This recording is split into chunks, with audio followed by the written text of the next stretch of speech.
За та бүхэнд энэ өдрийн амар амгалан айлтгая. За би өнөөдөр та бүхэнд холбоо сургалтын Teams-ийн класс ноутбукээр дэмжих гэсэн сэдвээр илтгэлээ тавья. За энэ асуултуудын дагуу ярина. За 21-р зуун буюу технологийн хурцтай хөгжлийн үед болохоор боловсролын салбарт улс төр бүх салбаруудад бол захин ертөнц нэвтрснээр нэвтэрч байгаа бөгөөд за сургалтын системд бол танхим захим хосолсон сургалтууд бол дэлхийн нийтийн одоо жишээ болж ирж байна. За тэгэхээр зэрэг энэ хосолсон сургалтын маань хамгийн гол ач холбогдолтой зүйл нь юу вэ гэхээр оюутнууд өөрсдийнхөө хэмнэлээр бол суралцах боломжтой гэдгийг бол хамгийн онцлог гэж бид судлаачид маань бол тодорхойлон гаргасан байгаа. За тэгэхээр 2020 оноос хойш бол нийтдээ 22 судалгааны өгүүлбэрүүд гарсан бөгөөд за эдгээр нь нийтлэг шинжилгээгээр бол сурагчдын хэрэгцээ сонирхолт бол захим сургалт руу шилжсэн байна гэдгийг бол харуулахаас гадна даан захим эсвэл даан нөгөө танхим байснаас илүү хосолсон байх нь бол илүү байна гэдэг нь бол харагдсан байгаа. За тэгээд бид нар бол мэдж байгаа 19 оноос ус ковид осноос хойш энэ талаар бол маш их олон судалгааны ажлуудыг бол хийсэн байгаа. За тухайлах юм бол яа тусчид байна. За тухайлах юм бол одоо энэ бид нар багш бид нар бол тонгоруу сургалтын арга, холимог сургалтын арга, хосолсон сургалтын аргууд гэдэг ингээд ярьж байгаа. Тэгвэл эдгээр маань хоорондоо ямар ялгаатай бэ гэдгийг бол судалсан судлаачдын байдлаас харах юм бол за тонгоруу сургалтын аргалт гэдэг нь болохоор танхим зохим хоёрыг бол ингэж байран сольж тонгоруулсан байдаг бол холимог сургалтын арга гэдэг нь болохоор 75% нь бол танхимд, захимаар 25% нь бол сургалтыг явуулах боломжтой. За хосолсон сургалтын үед бол танхим захим хоёр маань бол 50-50%-аар явахыг бол хэлнэ гэж ингэж ялгаатай байдлыг бол харуулсан байна. За тэгвэл энэ талаар бол судлаачид маань ямар судалгааны ажил хийсэн бэ гэдгийг нь тавьж танилцуулъя. Монгол Улсын их сургууль бол 14-өөс 15 оны хаврын улиралд 15-аас 16 оны намрын улиралд 11 хичээлээр 682 оюутанд туршилт тонгоруу сургалтын аргаар бол туршилт судалгаа хийсэн байна. За энэ туршилт судалгаа хийхдээ видео хичээлийг Open edX системээр байршуулан оюутнуудад хичээл заасан байна. За энэ үр дүнд нь юу гэж харагдсан бэ гэвэл сурагчдын амжилтын дундаж хувь нь бол уламжлалтынхаас 11%-аар бол илүү байсан гэсэн дүгнэлтийг бол хийсэн байна. За тэгвэл боловсролын их сургууль дээр Золзой агшийн судалгааны ажлаар бол мөн тонгоруу сургалтын аргаар хичээлийн файлуудыг Google Drive дээр байршуулан хичээлийг бол сургалтыг явуулсан байна. За энд бол судалгааны ажлын үр дүнгээр юу гэж харуулсан бэ гэхээр сурагчдын идэвх оролцоо сайжирсан, бие биетэй туслахаас гадна багшлах ур чадвар нь дээшилсэн, бие биенээсээ суралцсан гэсэн давуу талуудыг бол харуулсан байна. За ихтэй сургуулийн багш нар судалгааны ажил хийхээс гадна ерөнхий боловсролын сургуулийн багш нар мөн адил энэ судалгааны ажлуудыг бол хийсэн. Тухайлах юм бол Зарвал Заяа гэдэг багшийн тонгоруу сургалтын аргаар бол сурагчдаа биологийн хичээлийг бол заасан байгаа. За энэ хичээлийг заахдаа видео хичээл, ном, вебсайт зэргээр дамжуулан хичээлийг бол явуулсан. За тэгээ сурагчдаа бол багаар болон хосоор нь ажиллуулж үр дүнгийг нь бол тооцож үзсэн. За үр дүнгээ тооцохдоо бол 19 оны ЕШ материалаар шалгалт авч үзэхэд бол сургалтын чанар нь бол 30%-аар илүү байсан гэсэн дүгнэлтийг бол ерхийд нь хийсэн байна.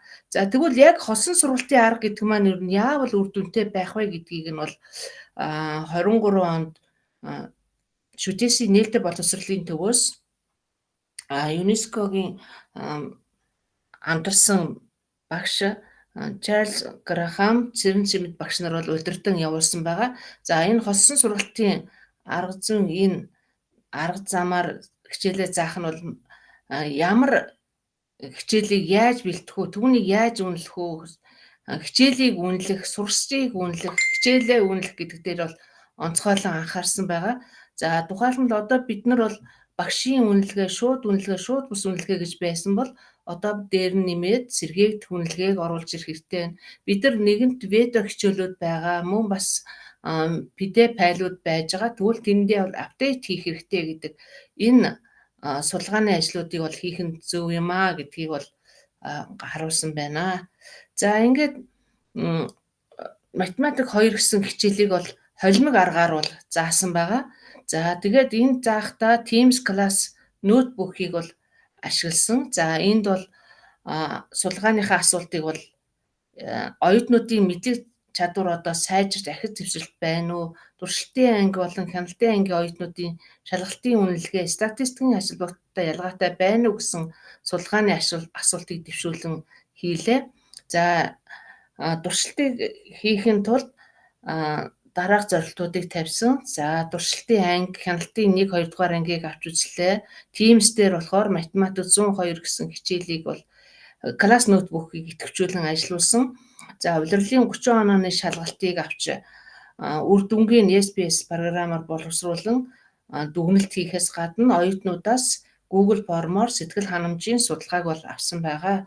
За ингээд 22-оос 23 оны хичээлийн жилийн даатсын 1-р курсын 160 оюутанд математикийн хичээлийг 3 багш орсон. За тэрний нэг хичээл лекц семинар боток багш хичээлийг болохоор нэг багш ороод бас лекц семинарыг нэг боток багш орсныг нь болохоор хяналтын анги 2 те 1 2 гэж нэрлээд за миний би орсон лекц семинарын боток хичээлийг бол туршилтын анги гэж ингэж нэрлсэн байгаа.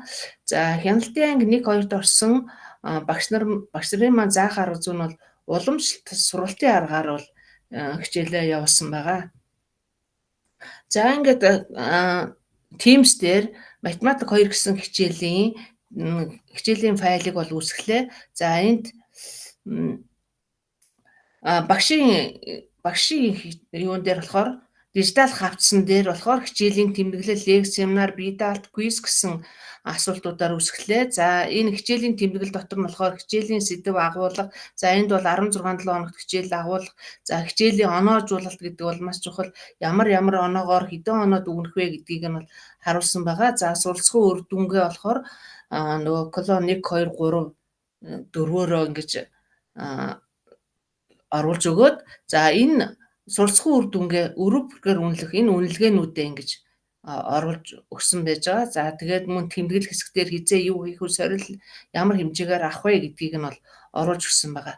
За оюутны дижитал хавцсан дээр болохоор квиз, бие даалтын ажлаад за хичээлийн танилцуулга, семинарын хичээл, лекцийн хичээл гэснийг орууллаа. За хичээлийн танилцуулга хичээл дээр болохоор хичээлийн сэдэв агуулга. За энэ нөгөө багшийн бэлдсэн зүйлүүд маань шууд орж ирж байгаа. Гэхдээ оюутнууд бол энд бол засварлах байдлаар бол ордоггүй байгаа. За оюутны лекцийн хичээл дээр 16-7 хоногоор лекцийн хичээлээ PDF байлаар 7 хоногийн өмнө бол урьдчилаад өгчнө. Тэгээ хүүхдүүд тэндээсээ хараад хийн. За энийг яг орсон өдрийнхөө урд өдөр нь хүүхдүүд ороод хэр зэрэг ойлголттой байна вэ гэдгийг нэг 10 онооныхоо тест 10 онооны жижигхэн тест маягаар ингэж авч үзээд хүүхдүүд одоо аль хэсэг дээр нь ямар дээр нь одоо ингэж бага оноо ойлгомжгүй байна уу, хүнд байсан үгүй юу гэдгийг нь багш өөрөө урьдчилж судалчаад тэгээ яг лекцийнхаа хичээл дээр орохдоо нөгөө дэлгэцээ шеэрлээд Teams-ийнхаа дэлгэцээ шеэрлээд PDF файл байж байгаа. Тэрнийхээ хажуу талд өөрийнхөө багш өөрөө тэрийг тайлбарлах, харилцан ярилцах, юун дээр алдаж байсан, юун дээр анхааруулжтай байсан, эсвэл хин нэгэн бодсныг одоо ингэж харуулах байдлаар лекц зочдод оруулж өгч байгаа. За ингээ оруулж өгснөөрөө ямар ач холбогдолтой вэ гэхээр багшийн энд бичсэн бодолтын хэсэг нь болохоор хүүхдүүд дээр одоо шууд үлдчихэж байгаа. Тэгэхээр багш бол хүүхдүүдийн юм дээр шууд үлддэг учраас хүүхдүүд дараа нь ямар нэгэн байдлаар хичээлдээ орж амжаагүй хүүхдүүд бол багш ингэж бодсон бэ, энд ингэж тайлбарлсан байж гэдэг юм уу. Эсвэл өөрсдөө хийгээд үтцсэн хүүхдүүд нь багшийн энэ бодолтой өөрсдийнхөө зэрэгцүүлэх, эсвэл өөрийн үгээр хажуудаа нэмэлт тайлбар байдлаар ингэж PDF файлын хажууд бичих боломжтой байгаа. Тэгээд энийг өөрсдөө үзэх боломжтой байж байгаа. За семинарын хичээлийг бол мөн адилхан хүүхд болгоны хавцсан дээр семинарын хичээл гэсэн хавцыг үсгээд тийм дотор 16-7 7 хоногийнхоо хичээлийг байршуулсан байгаа. За семинарын хичээлийг байршуулахдаа 2 янзаар хийлээ. Нэгдүгээрт нь бол PDF файлаар мөн бодлогыг оруулж байршуулахдаа бодлого хооронд нь ийм тодорхой хэмжээний зай авчин гэж оруулж өгсөн. Тэгэхээр энд хүүхдүүд бол бодолтой хийн гэсэн үг. За нөгөө талд нь болохоор хэрвээ ямар нэгэн хүнд хичээл юм уу эсвэл нөгөө хүүхдүүдийн ерөнхий байдал ойлгох хэцүү байгаа бодлогуудыг болохоор оруулахдаа багш өөрөө тайлбарлаад тэгээ энд нь хажуу талд нь болохоор рекорд хийх боломжтой. Тэгэхээр зухаан яг бодлогыг бичихдээ рекордо хийгээд тавьчихаар хүүхэд багшийн бодлогын бичлэлтийг харахаас гадна рекордо тавиад багшийн дуу хоолойгоор хичээлийг энэ бодлогыг ингэж бодох нь байна гэж ойлгох жишээтэй байна гэсэн. За ингээ хэрвээ өөртөө ингээ бодож чадж байгаа тохиолдолд хийж чадж байгаа тохиолдолд бол юу юм? Дараагийнхаа нөгөө семинарынхаа хичээлийг явуулж өрнө. За тэгэхээр нөгөө бодлого хооронд бид нэр зай авцсан байгаа учраас хүүхдүүд ингээд өөрсдөө боломжтой маусаар юм уу, пин пай дээр юм уу бичих боломжтой бодлогуудаа ингээд биччихэн. Тэгэнгүүт багш дээр нь хүрээд ирдэг. За энэний давуу тал нь assignments гэдгээр бид нар бол бодлогыг авч болдог л доо. Гэхдээ математикийн хичээл гэдэг чинь бол нэг тэмдэг, нэг элемент, нэг ширхэг юмыг л алдахад яг тэр газар нь алдаатай байна гэсэн бичлэлтийг хийхэд бол боломжгүй байдаг. Хүүхэд яг тэмдэг алдсан гэтэл хаана алдсан нь бол мэдтгүү. За энэ класс ноутбукийг нэмснээрээ юу гэхээр багш яг тэр газар нь алдаа гэдээ яг ингээ үзгэн балаар бичдэг боломжтой учраас хүүхэд хаана алдах вэ гэдгийг нь боломжтой. За зарим тохиолдолд бол өшөө яаж болох вэ гэвэл хүүхдүүд нөгөө зайн дээр дэвтэр дээрээ ингэж бодлогоо бодоод тэр бодсон бодлогооныхоо зургийг дарж ингэж оруулсан байж байгаа. За тэгээд түүнээс гадна нөгөө лекцийнхаа хичээл дээр бид нар нөгөө ялангуяа 2 дугаар эренбийн гадаргуу интеграл энтрийг бодоход нөгөө гадаргууг дүрслэн толгойдоо дүрсэлж харна гэдэг бол ерөөсө боломжтой маш бага тийм ер нь бол баг харахгүйтэй адилхан. Тэгэхээр тэрийг бол бид нөгөө GeoGebra платформыг ашиглаж ингэж хичээл дээр лекцэн дээр орж үзсэн байдаг. Тэгэхээр хүүхдүүд гэрийн даалгаврынхаа семинарын хичээлийн бодлогыг бодохдоо хажууд нь өөрийнхөө бодсон бодлогынхаа хариуг GeoGebra дээр ингэж байгуулж үзээд гадаргуу нь ийм хэлбэртэй маань тодорхойлоход нь муу чинь энэ юм бол миний бодсонтэй яг таарч ийн үгүй юу гэдгийг бас давхар ингэж шалгаж үзсэн. Тэгээд тэр хүүхдүүд маань яг ингэ таарсан байгаа шүү гэдгийг одоо ингэж харуулж өгсөн байгаа. За ингээ оруулангууд нөгөө багш нар бол хүрээд ирэх нь байна тийм ээ. За ингээ лекцийн хичээлийн хэсгээс харуулж байна л ингээ багш хичээлээ заагаа явж байна. Хүүхдүүд бол самар дээр хийгээ компьютер дээр бол хийгээд бас нөгөө бие даалтын ажлаа бол компьютер дээр бол хийж ирсэн. За тэгвэл одоо ингэж заасныхаа үр дүнгээ нөгөө судалгааныхаа ажлынхаа асуулт руугаа оръё. За нэгдүгээр асуулт бол судалгааны асуулт маань ингэж орсноор тийм ээ холимог сургалтын аргаар зааснараа Teams класс ноутбукийг ашиглаж ингэж хичээлийг байршуул зааснаар сурагчдад ямар мэдлэг чадвар ахиц байсан бэ гэдгийг нь бол асуултанд хариулъя. Улирлын эхэн болон төгсгөлд шалгалт аваад дундаж үнэлгээг авч үзэхэд бол 352, 436 гэж гарсан байна. Тэгэхээр энд бол ингээд харахад ахиц гарсан харагдаж байна тийм үү. Тэгэхээр одоо энийг бид нар батлах ёстой. За тэгвэл үнэн эсхийг багтлахын тулд ахиц дэвшилтэнд нөлөө үзүүлээгүй гэсэн анх дахь таамаглалт ахиц дэвшилт нөлөө үзүүлсэн гэсэн альтернатив таамаглалт дэвшүүлэн статистик таамаглалт дэвшүүлээд SPS програмаар pair sample t-тестээр шалгаад үзэхэд p value утга нь тэг бүхэл тэг t утга нь хасах 525 гарсан байгаа учраас ахиц дэвшилт гарсан байна гэдэг нь бол батлагдлаа. За хоёр дахь асуултанд оръё. За туршилтын болон хяналтын ангийн оюутнуудын шалгалтын үнэлгээний статистик ашиглалт холбогдлолтой ялгаа байсан уу гэдэг дээр асуултанд хариулъя. Үүний тулд 30 онооны шалгалтыг за нэгэн ижил материалаар нэгэн цагт нэгэн хугацаанд нөгөө бүх хүүхдүүдээс зэрэг авч ингэж шалгаж үзлээ. За ингэж үзэхэд хяналтын анги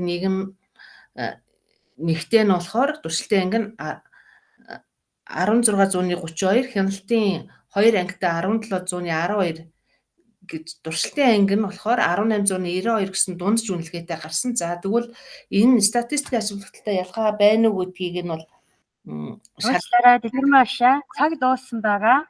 За. За тэгвэл За. яач статистикийн асуудалтай ялгаатай байна гэж гарлаа. За дүүлт нь Google формоор судалгаа авахд хүүхдүүд бол ингэж орох нь бол зүйтэй байсан, боломжийн байсан гэдэг нь 60.2% гэж хэлэхэд хэцүү байсан гэдэг нь 39.8% байсан байгаа. За тэгээд эндээс бид нар дараах дүгнэлтийг хийж гэн. Ингэж холимог сургалтын аргаар явах нь сурагчдын өөрсдийнх нь суралцах арга барил хурдд нь бол таарч байгаа. Мөн бас нэмэлтээр бол платформ хэрэглэх нь бол зөв юм а гэдгийг нь бол гаргалаа. За тэгээд багшийн дуу хоолой бичсэн яг бодгоных нь хажууд дуу оруулсан байгаа нь бол хүүхдүүдэд бол маш их таалагдсан байгаа.